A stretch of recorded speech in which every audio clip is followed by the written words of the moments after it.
This video corresponds to the history and systems review lecture that you have already viewed. And so this first test is going to be for the vertebral artery.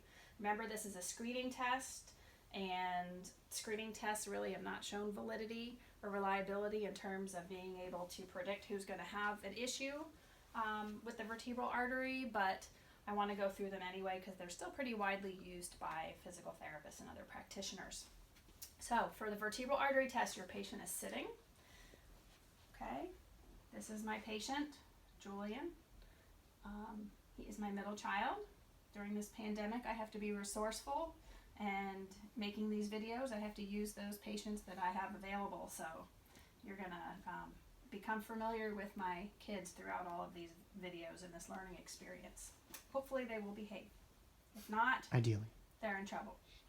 Okay, now, so Julian, I'm going to have you rotate your head to the left. I'm going to hold him here at end range. I'm watching his eyes. He's going to have a conversation with me. Can I go outside? No. Why not? Because I think I can. I think you cannot without a face mask. If you can catch me.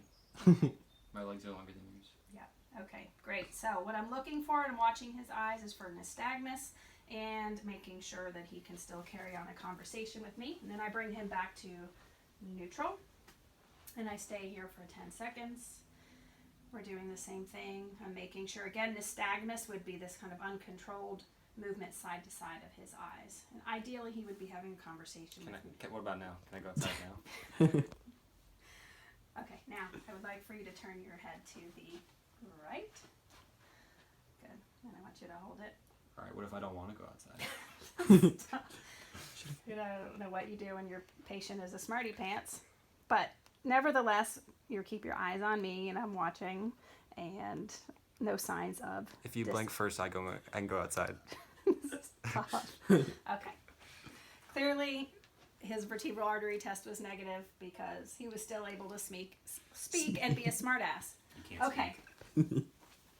All right, so for the next test are going to be for ligamentous laxity. So these are those upper cervical instability tests for your patients that have had some kind of a trauma where you might be concerned that there might be some instability of the upper cervical spine. Okay, your patient might have intense pain. They may be fearful of moving their head, and they might have some spinal cord oriented symptoms. So for this first test, it is called the transverse ligament test, and this is the first test that is in your slides. So you're going to have your patient lie supine on their back. So lie down, please. Okay. So what I'm going to do in this test, I'm going to have... Very hard for 14-year-olds to be serious. Okay. So I'm going to use my fingers, and I'm going to line them up on the occiput, on the nuchal line of the occiput. Pulling my hair. He has a lot of hair, so he is going to complain a lot about the pulling of his hair.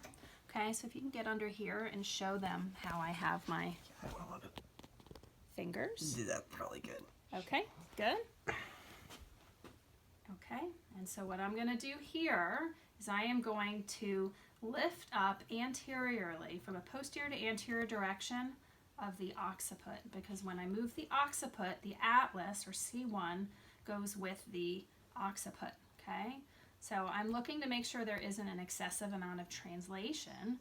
I'm also communicating with my patient about their symptoms, okay? In this case, he doesn't have any symptoms, but for a patient that had instability of this transverse ligament, they might report an increase in their myelopathic symptoms. So they might tell me that, ooh, both of my legs are feeling funny, or my arms are feeling funny, or ooh, that really increases my pain when I perform this test. Okay? So that is the transverse ligament test. Okay. Now, the sharp purser test, I'm going to have you sit up again over the edge of the table. Remember, the transverse ligament goes around the dens and holds the dens up to and in contact with the anterior arch of the atlas. Okay, so the reason I was doing that test and what I was doing is I was actually trying to create anterior translation of the occiput and the atlas to see if that transverse ligament was holding the dens against that anterior arch of the atlas. Okay. Now, let's assume that we had a patient who, actually, never mind. Scratch that thought for a minute. Okay, so now what I'm going to do, this is a different test for the transverse ligament. Okay, this is called the sharp purser test. Okay, we're going to approach this in a different way. With these fingers, so come around the back. Mm-hmm.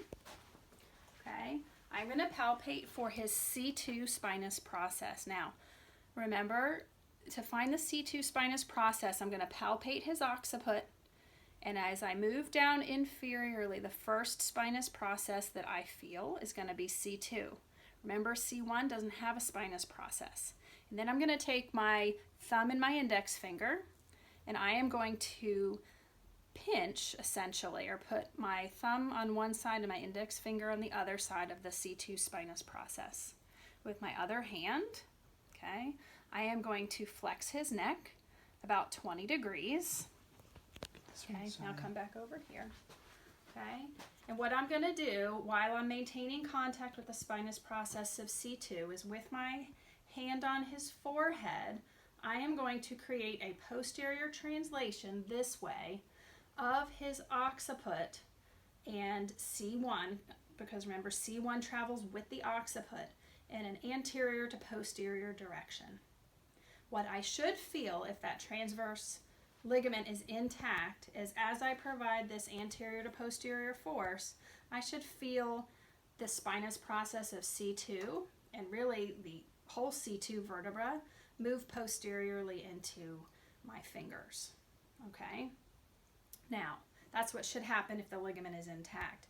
If he were to have a rupture of his transverse ligament, then theoretically his atlas and occiput would have already translated anteriorly. And by doing this anterior to posterior force, I would be relocating the occiput and the atlas, and I would feel that there was some translation or movement available to the occiput and the atlas before I felt any movement here at the C2 vertebra. Okay, so in a sense, I would be relocating that subluxation. Okay, the patient also might tell me that they have a reduction in their symptoms, in their myelopathic symptoms, as I do that, if their atlas had translated anteriorly. Okay, so that would be a positive sharp purser test. Okay, and then we have the alar ligament stability test. Okay, so here I'm going to come behind my patient. I'm going to go back to that C2 spinous process. Okay, now remember in the cervical spine that side bending and rotation are coupled motions. Okay, so in order to test the alar ligament, what I want to happen, so what I'm going to do is I'm actually going to take his head and I'm going to side bend him to the right. What I expect, okay, now come back around to the back. You want to get it from the back, okay. Okay. What I expect when I side bend him this way is for the C2 vertebra to also rotate to the right, which means that the spinous process would move to the left.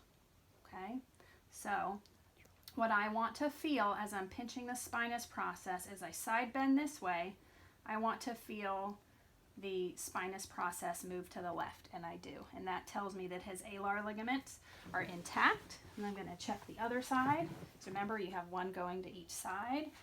And when I when I side bend him to the left, we're checking the patency of the right alar ligament. So I'm going to side bend you this way, and I can feel that spinous process moving to the right, which means that as I side bent him to the left, that C2 vertebra also rotated to the left. Okay, so I would call that a negative test. Okay, a positive test would be if I side bent him to the left and I didn't feel any motion of that spinous process to the right, or it felt very delayed. Okay, it really should be an immediate motion that occurs at that spinous process.